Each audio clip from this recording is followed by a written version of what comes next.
Olá pessoal, tem uma parte da disciplina que eu não quero deixar de comentar, que é a parte de teoria da complexidade. A gente sabe que tem problemas que são difíceis, tem problemas que parecem fáceis, mas são difíceis, né? E o pessoal da teoria da computação já conseguiu classificar esses problemas. E são classes de problemas, né? E isso que é interessante.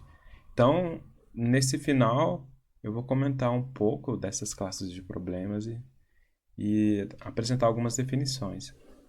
Então, a primeira definição é problemas solucionáveis em tempo polinomial. É um problema que ele é solucionável em tempo polinomial se existe um algoritmo ali que resolve em tempo polinomial. A gente pode ver aqui que o algoritmo tem que ter né, o problema tem que ter um algoritmo O de n elevado a k e k é uma constante, né?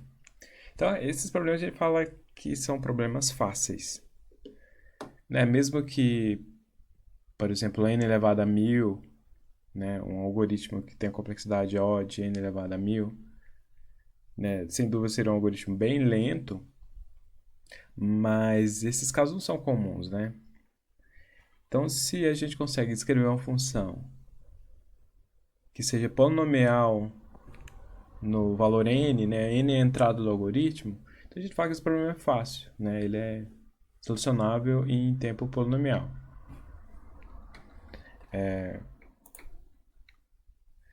Então aqui eu tenho a definição formal da classe P, né? A gente pode ver uma definição formal, a gente pode dar essa definição formal enquanto é nível de magnitude, mas aqui eu quero dar uns conceitos gerais, né?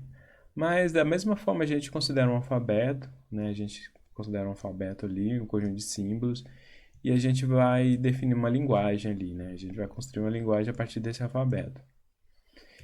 E aí a gente quer saber uma máquina que consiga, a gente quer construir uma máquina que consiga reconhecer essas linguagens, né?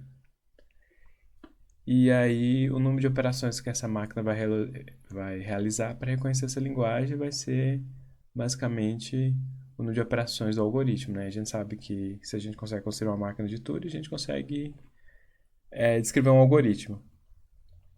Então, por mais que o problema pareça muitas vezes concreto e difícil de associar isso com uma linguagem que tem que ser uma string, tem que colocar numa fita para realizar uma máquina de Turing, isso é apenas um detalhe de codificação. A gente sabe que um problema do mundo real a gente faz uma codificação computacional dela, né, do problema.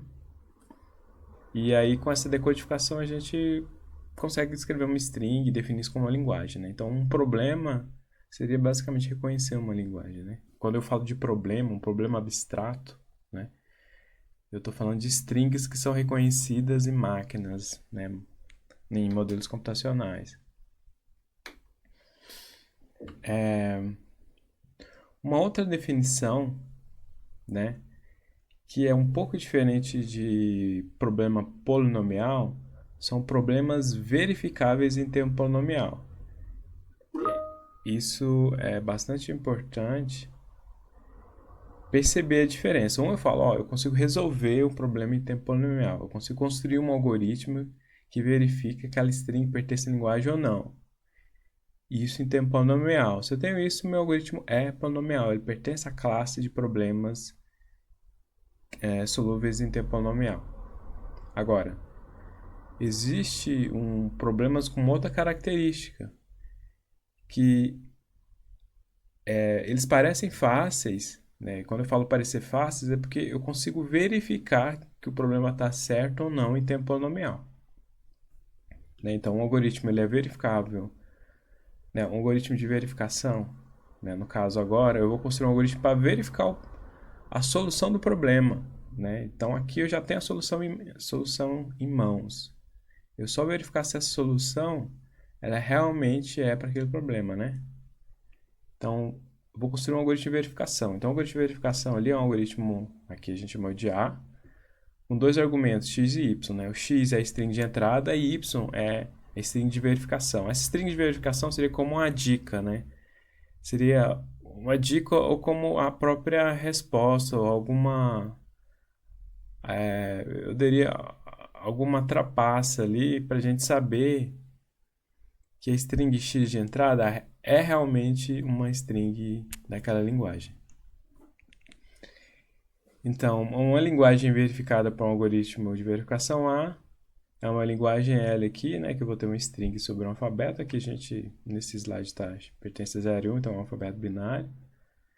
E se existe aqui uma string y, tal que AXY é igual a 1. Então fala, ó, eu tenho meu algoritmo A, eu tenho minha string x de entrada, eu tenho y, que é essa dica aí, né, para ajudar eu a verificar. Isso vai ser igual a 1. Então é assim, eu estou dando a minha string de entrada e estou dando uma dica. Essa dica, a gente pode associar ela também com aquele processo não determinístico. Vocês lembram a máquina de Turing não determinística? A máquina não determinística, ela abre ramos, né? Entre todas as opções possíveis, cada opção ela abre seria como ela alocasse uma nova computação, né? Então ela faz computações paralelas para cada opção possível. Só porque aí eu teria que verificar todas as opções possíveis para encontrar aquela solução que responde ao meu problema, né? Só que essa string y, ela pode ser, por exemplo, a string que indica qual ramificação vai levar para a solução correta. Então, por isso que eu falo que, de certa forma, a gente está roubando, né? Mas isso é um conceito teórico, né? Então, estou falando, ó, existem problemas que eu, com uma dica, consigo levar para a solução em tempo polinomial, né? Então, um problema verificável ali, se eu consigo passar uma dica, uma string y, e essa string a gente chama de certificado. Problemas da classe NP podem ser verificados em tempo polinomial. Então, isso traz uma definição para uma nova classe, que é a classe de problemas NP, que é não determinístico polinomial. E o que é bastante característico dessa classe é que esses problemas são verificáveis em tempo polinomial. Então, eu consigo construir um algoritmo de verificação em tempo polinomial.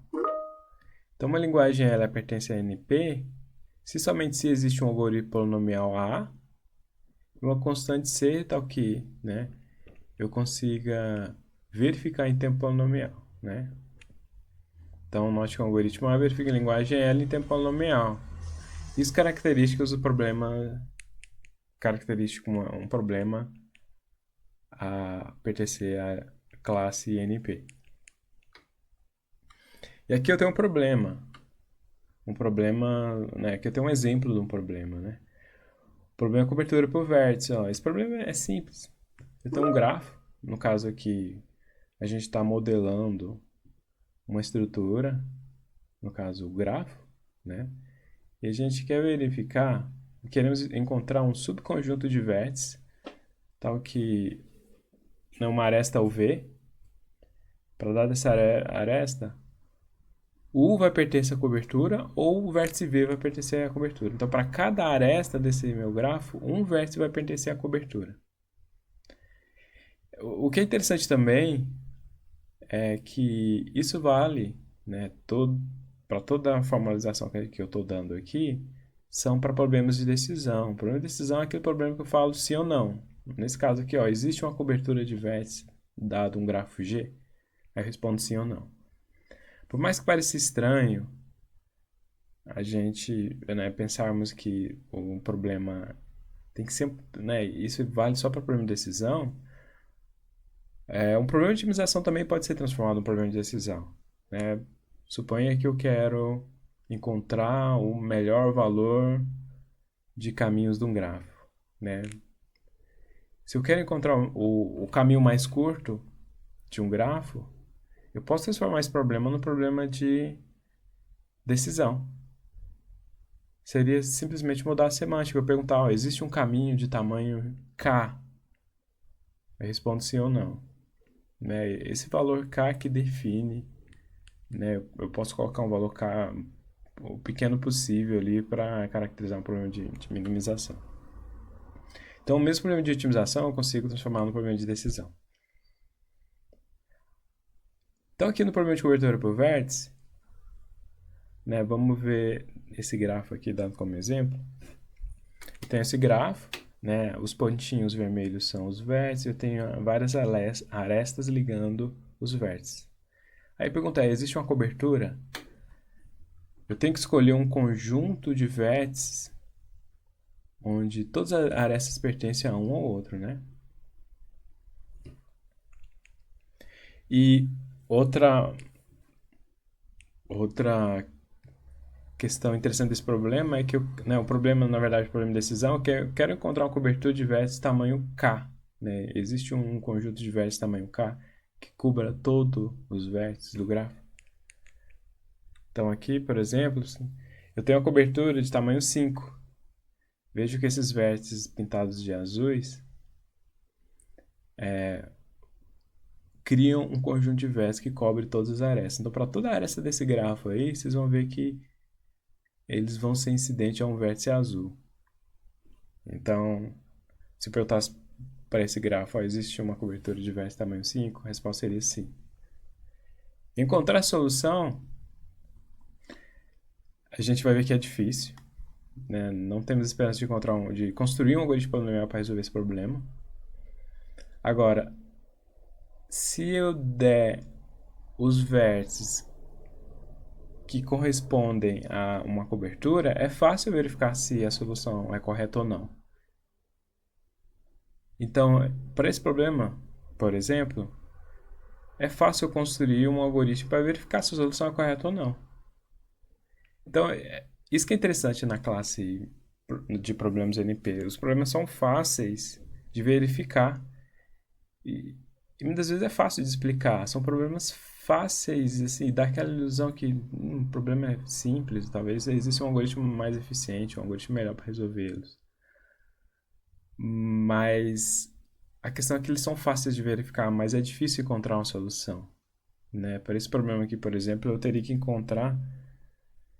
que fazer todos os subconjuntos, né? E no caso, se o espaço de busca é muito grande, se eu fazer todas as combinações de conjuntos de vértices possíveis aqui, eu vou ter um número exponencial de operações, né? Isso não é polinomial. Então aqui, posso fazer verificação, né? Para mostrar a cobertura de vértices pertencentes a NP. Eu posso, né? Eu vou usar um subconjunto de vértices aqui. E eu vou verificar, né? Vou verificar se esse subconjunto é uma cobertura de vértices tamanho K. E eu sei que eu posso fazer esse tempo polinomial, né? É só verificar se o tamanho do conjunto é tamanho K. E para cada aresta ali do grafo, verificar se algum vértice dessa aresta pertence ao subconjunto de cobertura.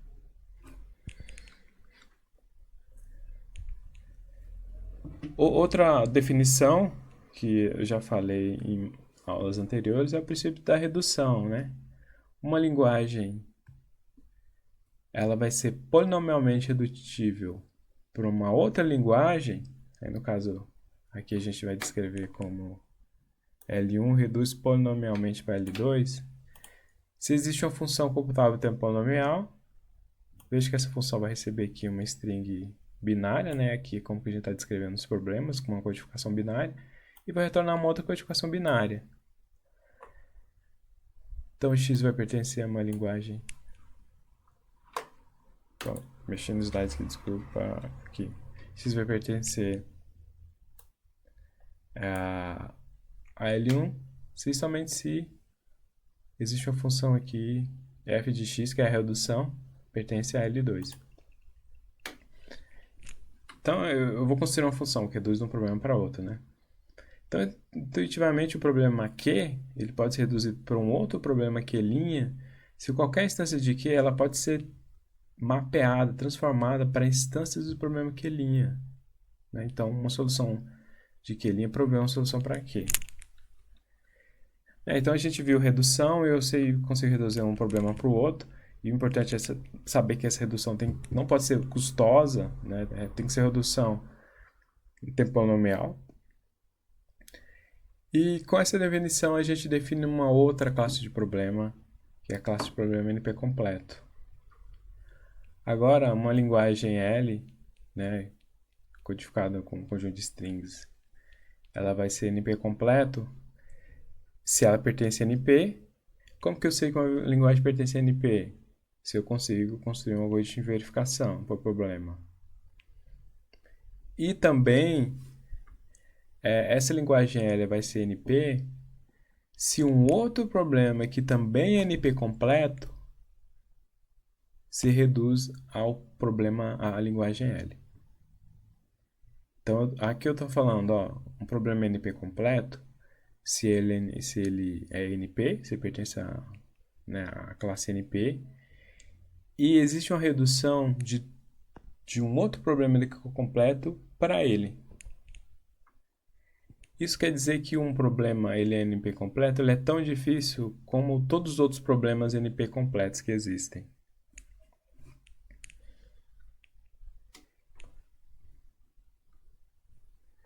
Né? Então, aqui qual que é a importância de eu conhecer que um problema pertence a NP completo, né? Se a gente souber que um problema é NP completo, a gente sabe que é difícil, né, ter um algoritmo polinomial, desde que P é diferente de NP. Não existe uma demonstração formal, é um problema bastante discutido dentro da parte de teoria da computação, que os problemas da classe P, né, que são problemas solúveis em tempo polinomial, são diferentes da classe NP. Acredita que são diferentes, mas não existe uma demonstração para isso, né? Então, você pode tentar resolver um problema, né, de forma exata e eficiente, mas, né, vários pesquisadores tentaram e não obtiveram uma solução, né? Mas enfim, se você né, a importância é, né, se você tem informação que o problema é NP completo, o recomendado é você usar outras técnicas, outras abordagens para tratar o problema, né? Existem várias técnicas computacionais para resolver esse tipo de problema, né? São técnicas que não necessariamente trazem aquela solução ótima, que aqui a gente tem bastante evidência que a solução ótima é custosa, né? Não é temponomial, mas aí vale a pena investigar algoritmos que trazem soluções aproximadas ou técnicas heurísticas, né? Existem várias abordagens computacionais para resolver esse tipo de problema. E aqui o que eu quero comentar, né, de mais importante é fazer prova, né? A gente demonstrar que um problema pertence a NP completo. Se a gente for para a definição, um problema é NP completo se ele pertence a NP, então, de certa forma, é fácil mostrar que um problema pertence a NP, simplesmente eu apresentar um certificado, eu mostrar um algoritmo que consegue verificar que a solução está correta em tempo polinomial. Agora, um outro item lá para mostrar que um problema é NP é eu mostrar que existe uma redução de um outro problema NP para o problema que eu quero demonstrar. Então, para eu mostrar que existe redução, eu tenho que conhecer um outro problema NP completo e que esse outro problema, né, e construir uma redução de um problema para o outro. Então, isso tudo, né, seria como eu encadear vários problemas, um problema reduzindo para outro e cada encadeamento de reduções eu vou incorporando novos problemas a essa classe, né? À medida que eu vou fazer a redução, novos problemas vão sendo incorporados para a classe NP completo. Mas para isso, teria que existir um problema inicial, onde todos os problemas se reduzem a ele. E esse problema foi mostrado por Cook em 71, que ele mostrou o problema da satisfatibilidade. Ele mostrou que esse problema é NP completo, aqui eu não vou dar detalhe dessa demonstração, mas vamos assumir que a gente, né, vamos pegar o resultado do Cook e assumir que esse problema é NP completo, então a gente já tem um problema NP completo, e o que a gente tem que fazer é reduzir esse problema para o problema que a gente quer mostrar que é também NP completo. Então, como exemplo, eu vou mostrar, vamos provar aqui que o clique é um problema NP completo. Então, para provar que o clique é um problema NP completo, a gente tem que seguir um procedimento para provar. Esse procedimento de prova, né, aqui eu coloquei o geralzão, né, então qualquer problema que você tem que demonstrar que é NP completo, vocês podem seguir esses passos aqui. Então, o primeiro passo é mostrar que ele pertence a NP. Então, Então, para mostrar que ele pertence a NP, você tem que apresentar um certificado.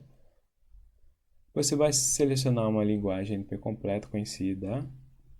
E essa linguagem conhecida é um outro problema que você conhece que é NP completo. Então, suponha que existe um outro problema que você sabe que é NP completo, você vai usar esse problema. Depois você vai descrever um algoritmo que calcule o mapeamento, calcule a transformação de uma solução de um problema para o outro. E essa função tem que ser feita em tempo polinomial. Você vai provar, né, que essa função f ela satisfaz, né, x pertence à linguagem e somente se a redução também pertence à linguagem do outro problema. E depois você vai provar que o algoritmo de redução é que ele executa em tempo polinomial. Então, basicamente você vai provar que ele pertence a NP, fazendo o certificado, vai escolher um outro problema que você conhece ou que, né, que é conhecido como um problema NP completo, vai descrever a função de redução, você vai descrever os passos para reduzir um problema para o outro, transformar a entrada de um problema para a entrada de outro problema. Depois você vai mostrar, né, que a função, que a sua redução realmente que a transformação da entrada para o outro problema realmente é a entrada para o outro problema e essa entrada é executada em tempo polinomial. Feito isso, você tem a demonstração, né? Tá bom, então vamos fazer uma demonstração de um exemplo aqui do problema do clique. Vou mostrar que esse problema é NP completo. Tá, mas o que é o problema do clique? Vou mostrar o que é esse problema. Então, o problema do clique é um problema aplicado em grafo. Então, vai ter uma estrutura, né, um grafo, que é um conjunto de vértices e arestas, e eu vou ter um subconjunto de vértices. Esse subconjunto de vértices eu vou chamar de clique. Mas o clique vai ser um subconjunto de vértices onde todos os pares de vértices estão ligados entre si. E a pergunta é, existe um clique num dado grafo? Então aqui, por exemplo, vejam só, tá. Aqui, ó, eu tenho um clique de tamanho 5. Vejam, eu circulei de vermelho no grafo abaixo, né, no grafo do slide. Vejo que eu tenho aí 5 vértices circulados aí em vermelho e todos os pares de vértices estão ligados entre si, criando uma aresta. Isso é um clique de tamanho 5. Então você pergunta, só existe um clique de tamanho 5 nesse grafo? Nesse caso, sim, né, existe um clique. Mas também pode existir, por exemplo, um clique de tamanho 3, né, um clique de tamanho 2, um clique de tamanho 1. Né? Então a pergunta é, existe um clique de tamanho K? Esse é o problema. E de cara, vocês percebem que é fácil eu verificar se realmente a solução que eu marquei é um clique ou não. Então é um problema que parece fácil, né? É fácil verificar. Então eu marquei os 5, né? Esses conjuntos de 5 vértices aí em vermelho e olhando, mesmo construindo um algoritmo, eu facilmente consigo verificar que isso é realmente um clique. A questão é, eu consigo encontrar a solução, a gente vai ver que não temos esperança de fazer isso em tempo polinomial. Tá, então para isso, quer provar que esse problema ele é NP completo, né? Que ele não pode ser, assim, não temos esperança de resolver ele em tempo polinomial. Então, para eu provar que o clique pertence a NP completo, vou fazer uma verificação. E como que eu verifico? Né? Suponho que eu te dou uma solução, aí você vai ver a solução é de tamanho K. Se ela é de tamanho K, eu vou verificar se cada par de vértices da solução existe uma aresta. Então, veja que essa primeira parte aqui, para eu mostrar que ele pertence a NP, veja só que eu estou só mostrando que pertence a NP, que é só construir um certificado, construir um algoritmo de verificação. Mostrei que existe um algoritmo que é fácil verificar, pronto. Esse problema é NP. Agora, para eu mostrar aquele NP completo, eu tenho que fazer uma redução usando um outro problema. Para isso, vamos usar o problema do 3n do 3NCNF-SAT, que é um problema que eu estou assumindo que a gente conhece que é um problema NP completo. Aí eu vou fazer redução do problema para o outro. Tá, então para reduzir o problema da satisfatibilidade para clique, a gente vai construir um grafo da seguinte forma. Eu vou tentar apresentar isso nessa ilustração aqui. Então vejam só, eu vou reduzir o problema do 3SAT para o problema do clique.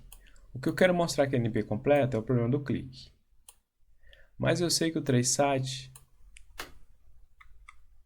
que o problema de 3SAT, que é o satisfatibilidade com 3 cláusulas, é um problema NP completo. Esse problema, eu sei que é NP completo, estou assumindo que é NP completo. A gente tem que fazer isso para muitas demonstrações. É usar problemas que a gente sabe que é NP completo, né? Então, com esse problema, eu vou construir a redução. Então, se a gente pensar no esquema de redução, eu falo, eu consigo resolver um NP completo, né? Eu consigo usar um problema que eu quero mostrar que é NP completo para construir a redução para um outro problema que eu tenho certeza que é NP completo. Se existe a redução, não tem outra forma, não tem o que negar que clique também tem que ser NP completo, né? Porque se clique não, o clique vai ser tão difícil quanto o problema de satisfatibilidade. Veja aqui embaixo, nessa parte aqui, ó, eu tenho cláusulas. Aqui está usando o símbolo de mais e multiplicação. O mais é o ou, é o nosso ou lógico. E o pontinho aqui é a multiplicação, que é o e, que é o e lógico. Então aqui eu tenho variáveis x, y, z. Veja que eu tenho a barra em cima do z, que é a negação da variável. E o que eu quero para esse problema é atribuir valor lógico, né? Mostrar que existe uma atribuição onde toda essa cláusula aqui é verdadeira. Então x ou y ou z e não x ou não y ou não z e y ou não z. Eu tenho que dar atribuições para essas variáveis para isso ser verdadeiro. Né? A gente poderia montar uma tabela verdade e dar valor verdadeiro e falso para cada cláusula e fazer a operação, né? Verdadeiro ou falso, para ver se toda a fórmula vai ser verdadeira ou falsa. A gente sabe que tabela verdade, o custo de montar uma tabela verdade seria fazer todas as combinações de variáveis possíveis aqui. Então, de cara a gente percebe que isso aqui é exponencial, né? Se eu fazer essa solução força bruta, né, de atribuir todos os valores possíveis, isso é exponencial. Mas a questão é, eu vou transformar esse problema para o problema do clique. Então o que eu vou fazer? Para cada cláusula dessa, eu vou criar um vértice. Então veja que eu tenho x mais y mais z complementa. Esse que é o z negado, né? É o não z. E eu construí os vértices x, y, z. Para outra cláusula, x negado, y negado e z, eu também construí outro conjunto de vértices. E para uma outra cláusula aqui, YZ, eu também construí outro conjunto de vértices, Y e Z. Eu posso repetir o conjunto de vértices, o importante é eu construir para cada cláusula dessa aqui um conjunto de vértices. E aí eu vou criar esta da seguinte forma. Eu vou unir, veja que eu vou unir vértices que estão em cláusulas diferentes. Aí, no caso, o x vai ligar com o y, o x vai ligar com o z barra, e o x vai ligar com o y barra.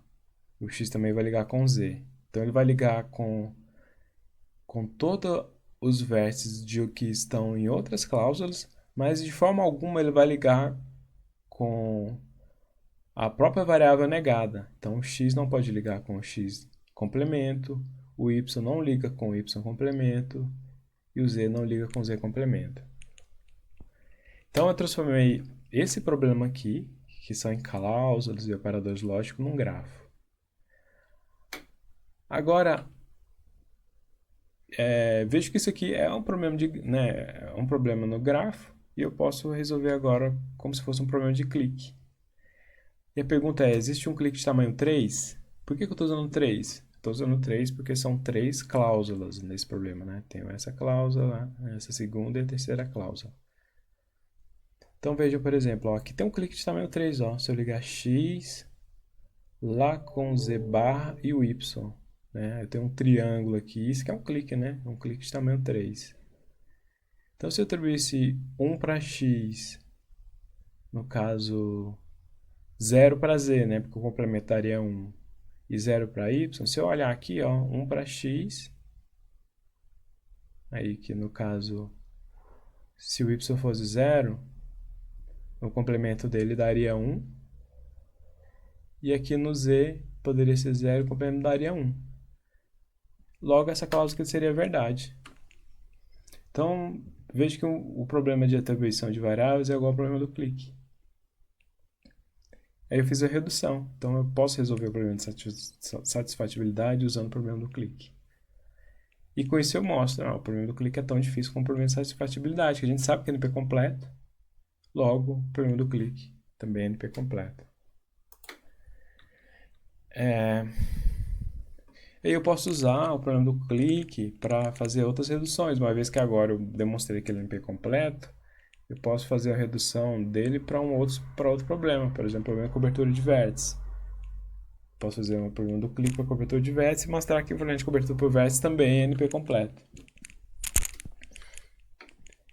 E assim eu construo provas que um problema é NP completo, né? Então, resumindo aqui, para finalizar, né, de forma informal, a gente viu a classe, né, nesse resumo aqui eu vou falar de forma informal, que é a classe P, NP e NP completo. Então, P são aqueles problemas que são feitos em tempo polinomial, NP são problemas que são verificados em tempo polinomial, e NP completo são problemas que são tão difíceis quanto qualquer problema em NP. Né? São as 3 classes de problemas, é bastante interessante a gente conhecer esses problemas. E eu vou deixar exercício, que vai ser basicamente, né, você escolher um problema NP completo e construir uma demonstração. Né? E vai ser o último exercício dessa disciplina. E só comentando aqui, né, curiosidade sobre as classes P e NP. Né, a classe P é o problema que é polinomial e a classe NP são classes que são verificadas em tempo polinomial. Não, um problema se está em P, ele também é verificado em tempo polinomial. Então, né, a gente acredita que a classe P está inclusa, né, dentro da classe NP. Mas o contrário, a gente não sabe se é verdade, se a classe NP está inclusa dentro de P. Né? Mesmo se NP tivesse incluso dentro de P, P é igual a NP, mas a gente não sabe que isso é verdade ou não. Mas, em geral, acredita que essa proposição é falsa. Né? No caso, estou falando que aqueles problemas que a gente considera difíceis, existem algoritmos polinomiais. E se isso acontecer, por exemplo, na área de criptografia, a criptografia é baseada na dificuldade de encontrar, né, descobrir aquela chave. Né? A gente tem uma chave uma chave grande, e para eu descobrir a chave eu teria que fazer todas as combinações possíveis. Né? Isso muitas vezes é inviável, o que facilita na segurança. Agora, se existe alguma forma de encontrar a chave de forma rápida, né, ele consegue quebrar qualquer sistema de segurança. Então, baseado nisso, acredita-se que P não é igual a NP.